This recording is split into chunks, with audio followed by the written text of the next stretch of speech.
Hi, happy Monday, Math 6 kids. I hope you had a wonderful weekend. Remember, this will be a short week.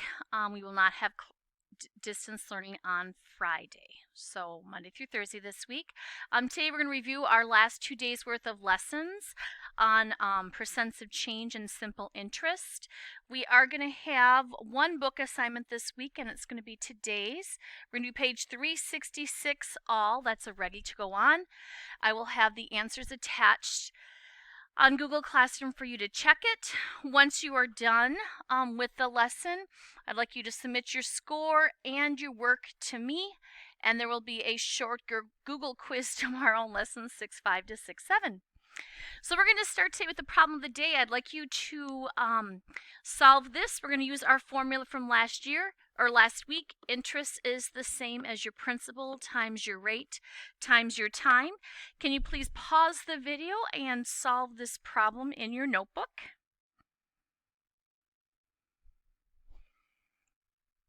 Okay, and we're back. I'm hoping that you had the answer of 5 years for that particular problem. Now here's our review for our quiz for tomorrow. The first part is on lesson 6.5. This will not be part of your homework, but we covered it this lesson. We're kind of doing on both quizzes. So finding percents of the number, I think the easiest way was showing your work, is to write the percent as a ratio over 100. You're going to then put the total amount, the amount after the of, on the bottom of the second ratio.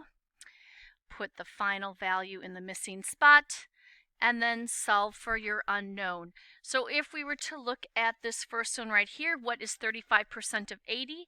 This is my percent that I know. So I'm going to put that as 35 over 100. Of 80 means 80 is going to go on the bottom. And then doing our cross products right here, we would take 35 times 80, which is 2,800, divide it by 100, and our answer would be 28. Now, we can always check that on our calculator by doing 28 divided by 80. And if we do 28 divided by 80, we get 0.35, which is the same as 35%. For the second one, now we do not know the percent. So it says what percent? So we're going to have x over 100. It then tells us our total amount. The of is 140. That's going to go down here. And then our final spot will be our 28. We're going to multiply here and take 28 times 100, or 2,800. We're going to divide it by 140, and that is going to tell me that it is going to be 20%. Third one said 9 is 15% of what number? So first of all, we have our 15%. That's our whole amount.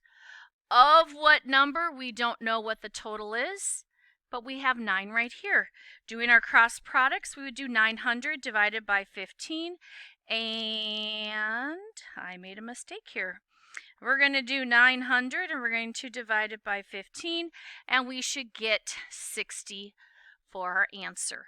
Once again, if I wanted to check that, I could divide 9 by 60 on my calculator, and if I do that, I get 9 divided by 60 on our calculator. I get 15 hundredths, which is the same as 15%. Okay, that is our first lesson on lesson 6.5. The second one is our percent of change. The most important thing right here is you want to find the difference by subtracting of your two amounts. You're going to divide that amount by the original starting amount and write that as a percent. So it says find each percent of change, round your answers to the nearest tenth of a percent if necessary. So if I did this first one in yellow right here, I'm going to find the difference of those two amounts. So if I subtract 150 from 220, my difference is 70. My first amount is the original amount. So I'm going to do 70 out of 150. There we go, Mrs. Morreim. So you can either divide that and change your decimal to a percent, once again, or if you don't want to worry about moving your decimal points, we can always do proportions.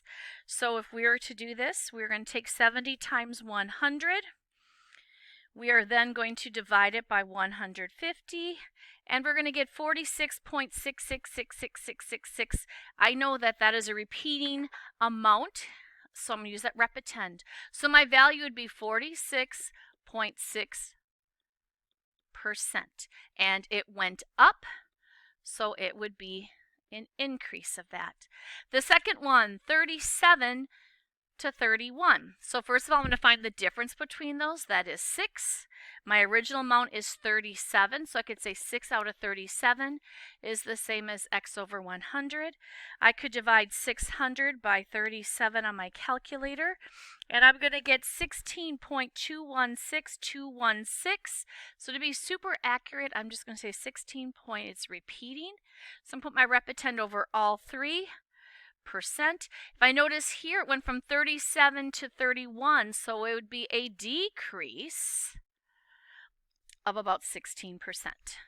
All right, 76 is decreased to 55, so I'm going to find the difference between those two. The difference is 21. My original amount is 76.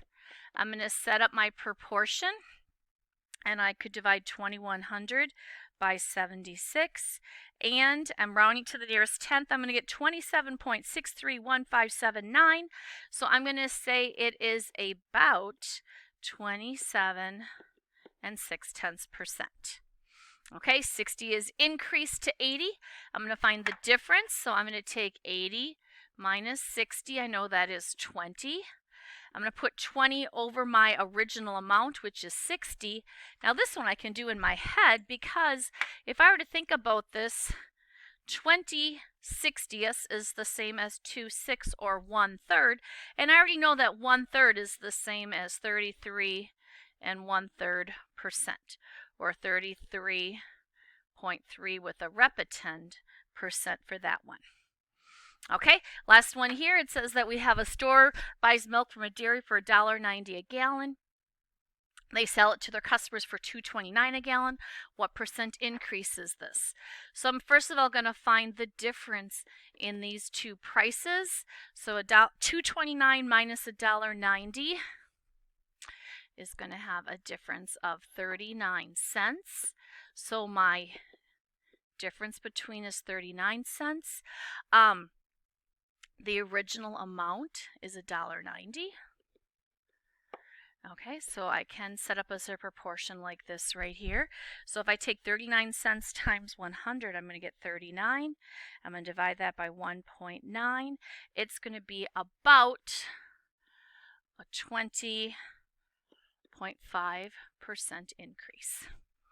Okay, and then our last lesson was the one that we did last week on Thursday, finding the simple interest. Here is our formula right here. I is equal to P times X times R times T, where I is the interest. That is the extra amount that you either get paid if you put money into the bank, or the extra money that you're actually going to pay if you take out a loan. The P is going to stand for the principal.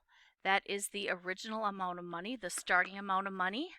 The rate is going to be the interest rate, remember, and we're going to write that as a decimal. So you want to think what that rate is and remove the decimal point 2 places to the left. And then the T is going to be time, and once again, that is measured in years. Okay, so I'm going to scroll this down a little bit, I think. There we go. So the first one says, so I'm going to write my formula over here. I equals P times R times T. So the first one, we don't know what the I is. I think these are the easiest ones. So we do know that our P is 500. We know that our rate is 5%. Percent means hundredths, so it'd be times 500ths. And our time is going to be in 3 years.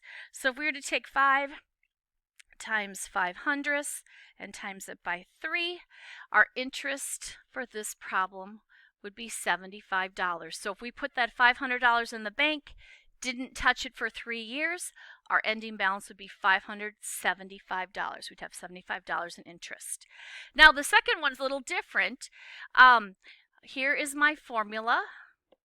I'm given my interest is 30, so I'm putting 30 right here. I don't know my P, so I'm going to leave my principal like that. My rate is 6%, that means 600ths. Whoops, I almost made a mistake there. And my time is 2 years.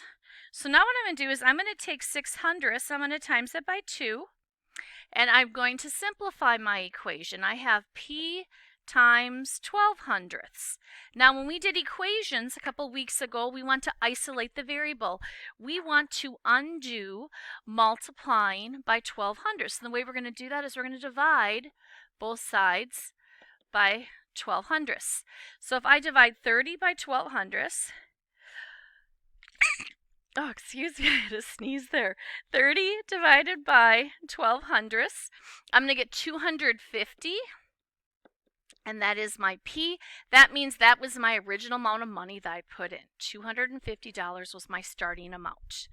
Okay, so with this one, if we did it for 2 years, if we put $250 in the bank for 2 years at a rate of 6%, at the very end, we would have that $250 plus the $30, so we would have $280 total in there. Okay, our last one here then. Sarah deposits $600 into a savings account and she earns 5.5 annual simple interest. How long will it be before the total amount is $699? Okay, so I is equal to P times R times T. The question is how long was it going to be? So we're actually solving for the amount of time right there. We know a couple of things. We know that her principal is 600. We know that her rate is 5.5%. So as a decimal, that would be 0.55. We don't know the time. And now here's a big mistake. A lot of people say, well, the interest, well, it must be $699. However, that is the amount of the principal plus the interest. So what I need to do is I need to take my total amount and subtract my principal to find out how much interest was made. We actually made $99 in interest. And now we're going to do our solving. We're going to try to simplify either side. So I'm going to take 600 and I'm going to multiply it by 55 thousandths. I'm going to end up with 33 for my answer. 33 times t. I want to now solve for t. So to undo multiplying by 33, I'm going to divide by 33. And 99 divided by 33 is 3. So 3 years would be the amount of time that it would take. Okay, so we're going to be doing for tomorrow. I'd like you to do today is open your book to page 366. I would like you to read the problems very carefully. You should be showing your work on these. And then notice this says round your answers to the nearest 0.1% if necessary. Okay, we're going to do just 1 through 16, not too many problems for tonight. 1 through 16. Tomorrow we'll have a short checkup of this information, and then we're going to do a little review with range, mean, median, and mode for tomorrow with an IXL lesson for you for tomorrow. Okay, you guys have a great rest of the day. I wish we were coming back to school. I'm really sad that we're not, but I hope your family is healthy and safe. And take care. We'll talk to you soon. Bye.